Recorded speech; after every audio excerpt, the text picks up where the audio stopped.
in terms of how old were you when, it became like a So worldwide... then the Islamic thing came in. Okay. And I had never... You brought that in yourself or somebody? No, someone came in. So as simultaneously to all of this happening, my dad started to charity fundraise. He was never a fundraiser growing up. He was a social worker and like a mental health specialist. And when I was young, he was like a minicab driver. And all of a sudden he started doing like fundraising. And I used to go to the events and see him like fundraising for charity. And one time the Nasheed artist didn't show up. And I was like doing like La ilaha illallah was like second nature to me, bro. Like it was literally like the easiest thing ever. So he said, can you jump on stage and just do a Nasheed for us in front of, there was like 500 people there. I was like, what are you talking about, bro? I can't sing in front of all these people.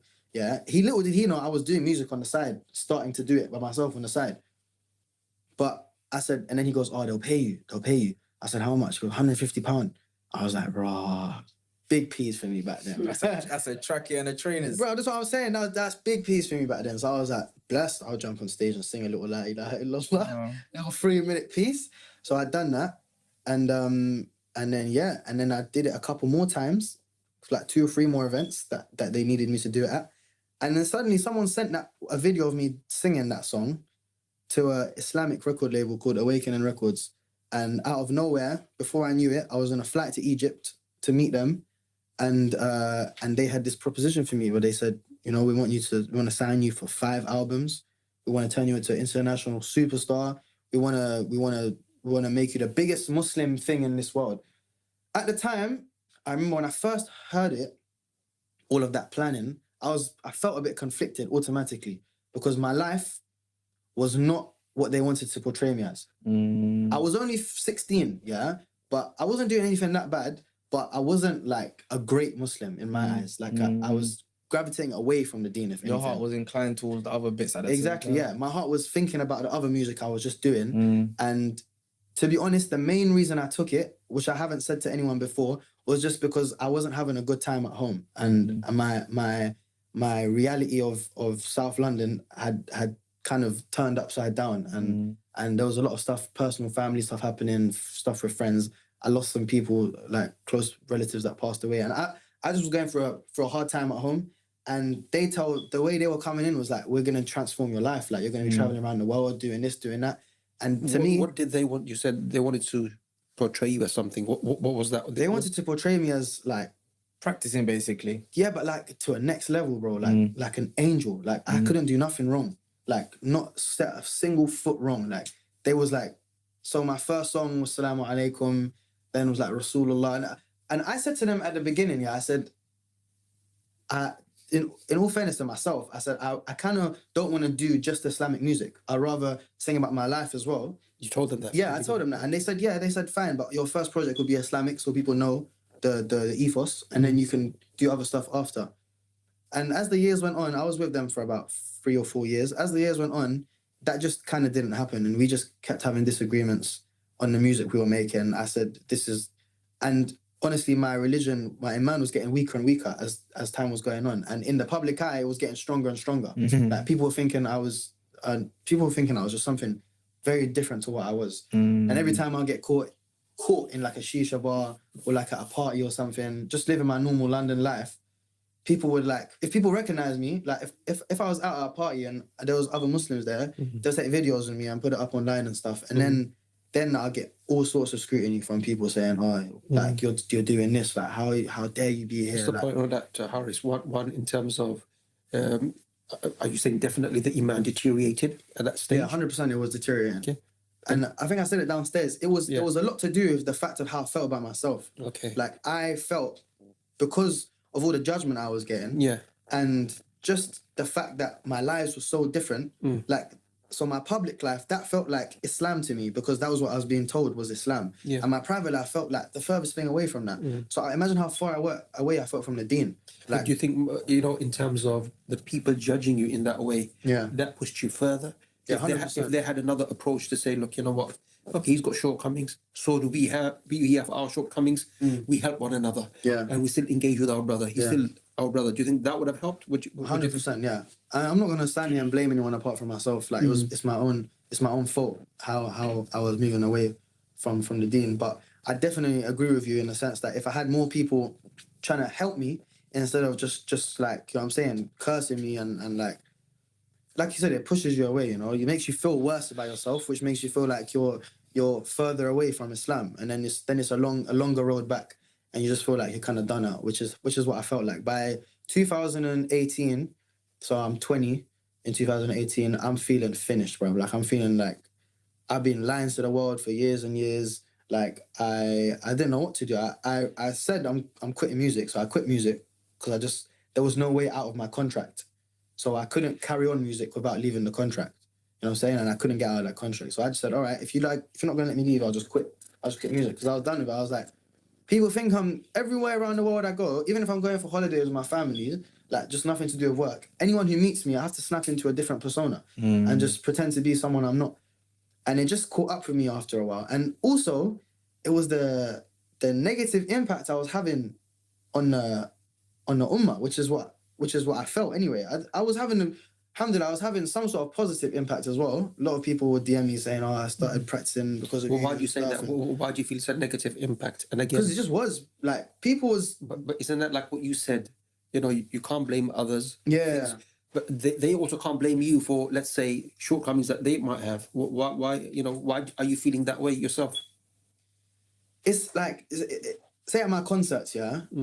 In the nasheed world, in the Islamic music world, there hadn't been this kind of this teenage girl craze kind of thing yet. Like I guess the stardom that comes with it, basically. You're talking about. Because I was the youngest person to kind of do like Islamic music, like up until then. I don't know about now, but up until there was no one that was like no teenage boys doing it. It was like my earliest influences were like Native Dean and people like that, and then Zayn Bika and Mahd Zayn. And when I'd go to those concerts, because I went to those concerts, there was no girls moving wild. You know what I'm saying? Like people was abiding. You know what I'm saying? There was adab. Yeah, okay. there was etiquette, and like people was kind of following some sort of like adab. Like I said, I never encouraged people to be moving mad at my concerts, but you also can't really expect them to be doing it. Like it's a concert with music. There's a teenage boy up on stage, like that you support. Like I don't know. It's just human nature, bro. Like they were gonna start screaming and doing this and doing that, and then it just started turning mad. Girls throwing the hijabs on the stage and stuff like that, and I'm getting a lot of stick for that. Like people are saying it's your fault, and I just felt mad pressure, bro. I was like, I'm singing. This is me singing about Islam and Allah and stuff, and this is still happening. So what's the point? I might as well do normal music. It's gonna be the same reaction from the same audience. So I don't want to be singing about Allah and this reaction is happening. It doesn't even feel right. It doesn't feel good. So I don't know. There was that as well. Where was your parents and all of this in the beginning when you were signing and all of that? When I was signing and stuff. Yeah. So because you were 16, right? 15. Yeah. So you couldn't have gone by yourself, right? No, yeah. So by that time I missed out a part. So by that time my parents were a lot more lenient.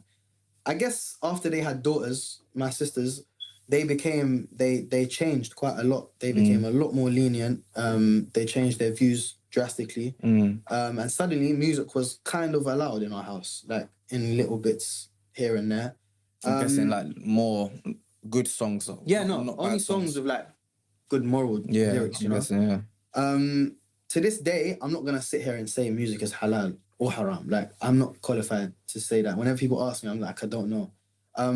I've just done what I think feels right and where I feel like I can bring benefit to people. Like I said, at first, if I'm honest, it was just to get me out of my circumstances. When I was 16 and they said, we'll sign you, I was just like, yeah, blessed. I would have done anything else apart from what I was doing. Like, I didn't tell you, I failed my exams miserably. Like I said, I had people was passing away in my life, like out of nowhere, and I didn't know how to deal with it. Stuff was just going wrong, man, and I resorted to just smoking a lot and doing stuff that didn't coincide with my character.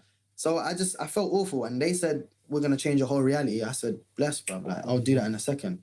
So you mentioned at 20 you quit. Yeah. So you stopped for how long? I stopped for about 6 months. Okay, and then what? You went to another kind of like... I went on Hajj. Okay. So I went on Hajj in the summer of 2018.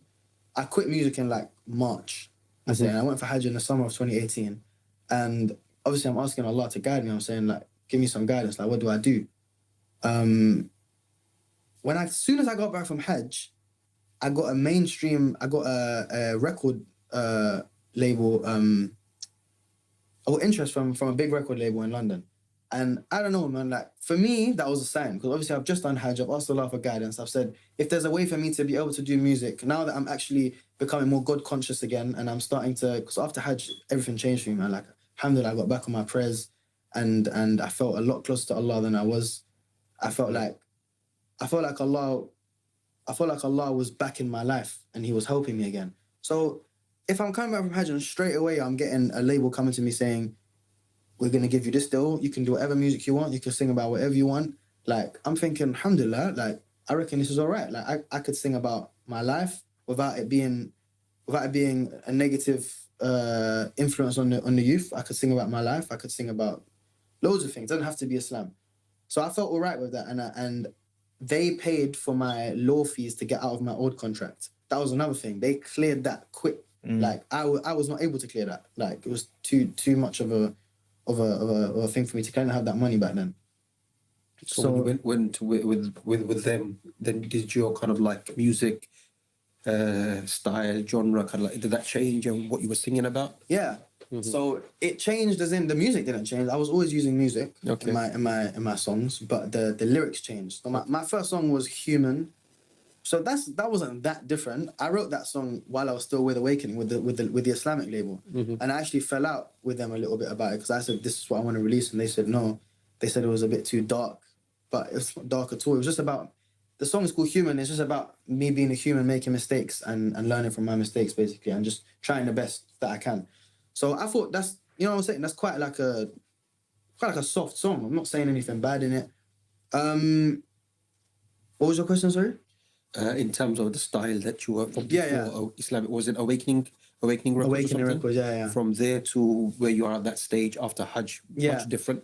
But to other people, I guess my appearance had changed drastically, and that was the main thing. Like, I was wearing chains all of a sudden, which I would have done it before, but I couldn't do it before. You know what I'm saying? Like, this was just me now. I'm being more authentically myself. And I also didn't feel the pressure of trying to show the world how good of a Muslim I was anymore.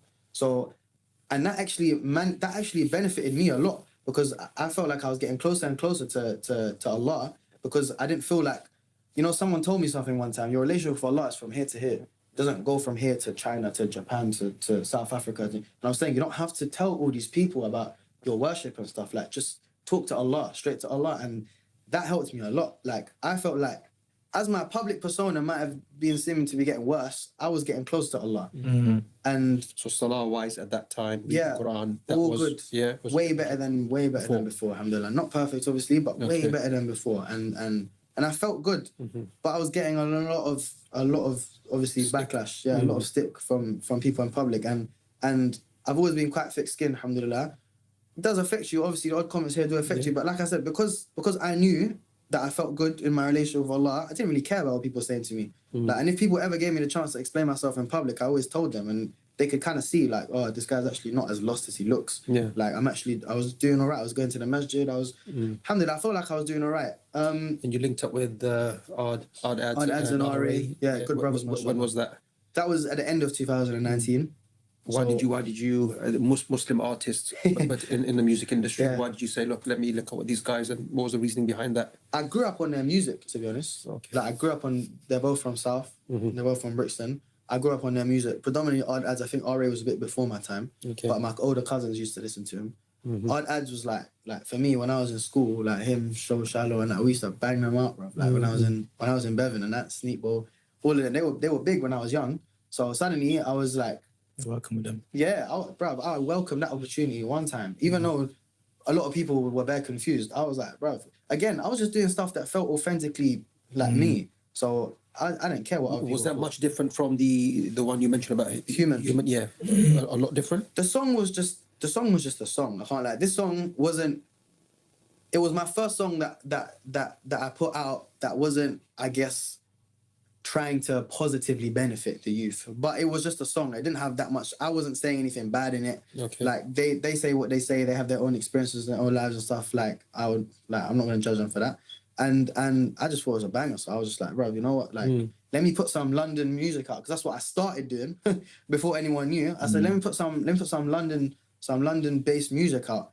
And obviously that just went mad, bro. Like people just, I don't know, when I done that, that was when people just started saying the maddest stuff to me, like you're Dajjal, like you're this, you're driving all of our youth away from Islam. Like, how could you're taking your Muslim audience that you gained and you're dragging them with you. Like, I don't know. Obviously, I can see where they're coming from, because all they're seeing is this kid who sang Salaam Alaikum, yeah, and now he's singing, you know what I'm saying? I'm from the South. He's gone from that to that. They don't care about the whole story and everything in between. All they see is A and B. Yeah. And they don't see how it happens. So I understand why people are confused. I don't understand why people are judgmental, because before you judge someone, you should obviously try and learn a bit more about their situation. But I can understand why they were confused. A lot of people are confused, innit? Just 2 points. One, in terms of, you've linked up with Art Ads, RA. There's a lot of other Muslim brothers within the industry. Would you say there's a sense of unity and a sense of networking between brothers who are in the industry? How do you feel about that? I had never really involved myself too much in the mainstream industry. Even after I got signed, I stayed away from all the industry parties and stuff. And I just didn't feel like I needed more the Muslim ones though. The Muslim non-Muslim. Just when I got signed I was signed to Universal. So when I got signed, they invite you to loads of parties and stuff. You meet other artists and mingle and stuff. I wasn't really interested in that. I felt like I had my own lane I wanted to carve out, Like I didn't want to do their stuff. I didn't want to do the Islamic stuff. I wanted to do my own kind of lane, which was a balance. So I didn't really care about making friends. But like I said, Art Ads and RA, like I knew they were Muslim, and I knew I'd grown up listening to them. Okay. And when I met them, there was definitely that sense of brotherhood, man. Like, you know what I'm saying? We alhamdulillah, it was really nice, bro. Like they were really, really nice guys, mashallah. And I'm still in contact with them to this day. We've been taught, like, time and time again, we've been told, you are the company you keep. And like, for me, I was very naive at one point, especially when I came back from Hajj. I felt so strong. I felt so close to Allah, naively, obviously, that I felt like I could be anywhere. Like, I felt like I could be anywhere and do anything, that it didn't matter, because I had my relationship with Allah. And it was a little bit what I was saying earlier, I didn't care about what people thought about me. But I think you can only think like that to a certain extent. You have to tie your camel, you can't just put yourself anywhere. And that's what I was kind of doing at one point. I was just letting myself do anything and go anywhere, because I felt strong enough in my iman. I definitely agree with you and think that people who are doing music and in the industry, if they're God conscious, then they should try and stay away from those, because you don't need to go. Yeah. You don't need to go. Like, I know some people in the industry that don't go to them just because they don't like them. Okay. You don't need to go. It's probably better short term for you if you do go and like get this link and that link, but you don't need to go like that.